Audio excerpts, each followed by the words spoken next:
Je sais reconnaître le chant des différents oiseaux, hein, différencier un mâle d'une femelle et ainsi de suite, connaître un peu leurs mœurs. J'ai appris à distinguer, je sais pas moi, le chant d'une mésange, d'un rouge-gorge. Bon, je connais tous les oiseaux, mais maintenant ça s'est terminé. Vous étiez en quelque sorte un élément de l'ensemble. Nommer une chose, c'est déjà la connaître un peu. Hein. Bon, mais ça, vous l'appreniez sur le tas. Si vous avez un peu le sens de la pêche, parce que ça aussi c'est quelque chose qui s'apprend, qui se développe, mais sur le tas. Hein. Vous voyez quand il faut pêcher, vous voyez là où il faut pêcher. On pêchait les ablettes, hein, qu'on appelait les bleus. C'est des petits poissons qui faisaient à peu près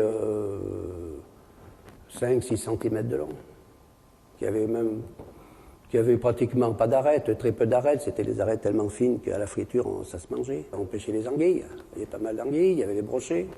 Dans le Bachut, on avait toujours des poissons, ceux qui résistent hein, à la vie dans le Bachut. Les hautues, par exemple, ne résistaient pas longtemps. Hein. Les Bachuts, c'est une boîte en bois, hein, une caisse en bois, avec des trous, et on mettait ça dans l'eau, et on conservait le poisson vivant. C'était la seule façon de conserver le poisson. À l'atteinte de l'eau du fleuve, on savait si on pouvait aller pêcher, donc à la température aussi, parce que les températures du fleuve Rhône avant aménagement changeaient beaucoup en fonction, ça je l'ai appris après, de ce qui se passait sur le lac Léman. Quand les vents sur le Léman faisaient ressurgir les eaux profondes froides, eh bien on avait le lendemain ou le surlendemain une chute de température de l'eau du fleuve. Ici, il pouvait passer de 20 degrés à 16 par exemple.